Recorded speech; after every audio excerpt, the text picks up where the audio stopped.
So I'm on the roof of the Kennard family in Phoenix, Arizona. I'm going to do a repairability video on that wind creased and damaged shingle.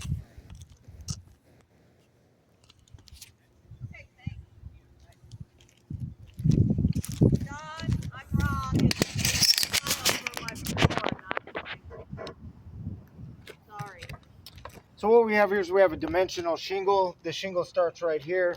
This shingle ends right here. What I need to do first is get it separated from the material that holds it down to the shingle books beneath it.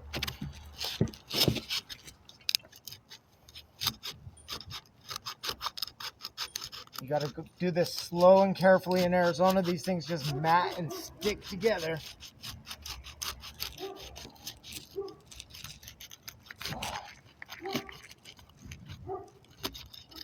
All right, I think we have our shingle book free. Now we need to do the same thing to the books above it.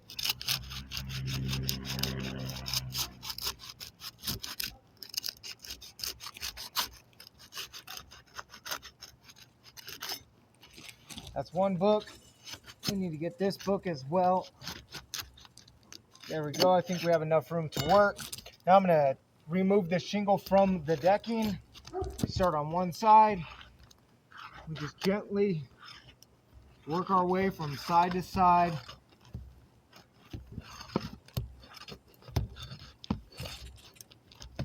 Now we got to do the back.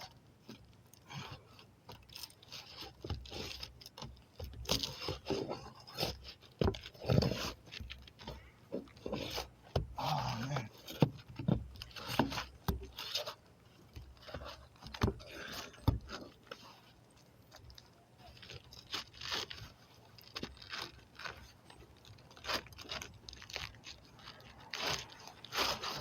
All right, looks like we do have the shingle book removed. Now what I'll do is I'll do an inspection of the surface underneath to make sure that we can do a clean reinsertion.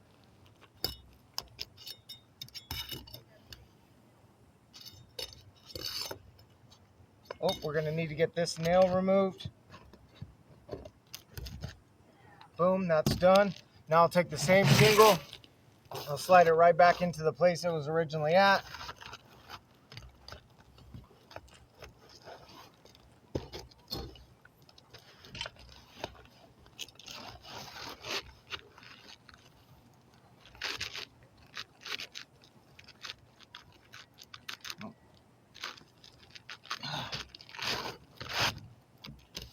We're going to need to pop this up to pull one of the nails that are right here. This nail prevents us from reinserting. Get that out of there.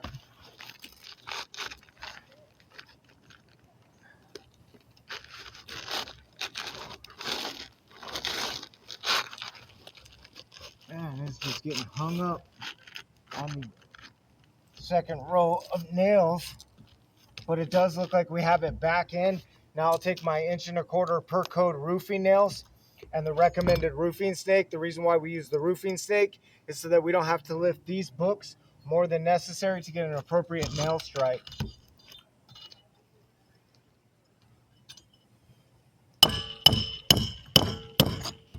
One.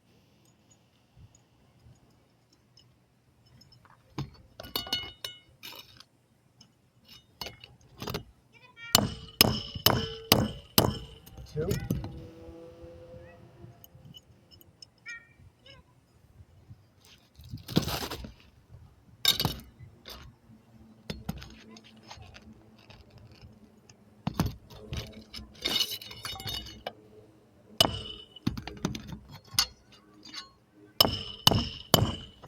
3.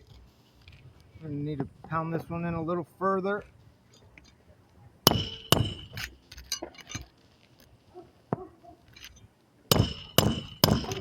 3. All right, we have our book back in place. However, we can see a few things has transpired on the roof.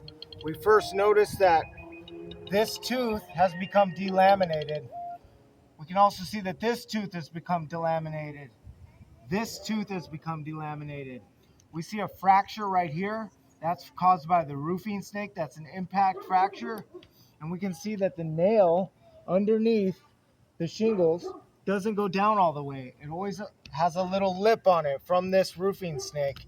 That little lip will create a nail pop eventually and bust through the shingles. But more importantly, these delaminated teeth are a big issue in repairability because shingle books are built in two parts.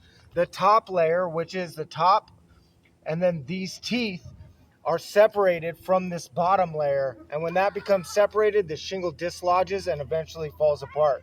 I deem this roof irreparable for these reasons.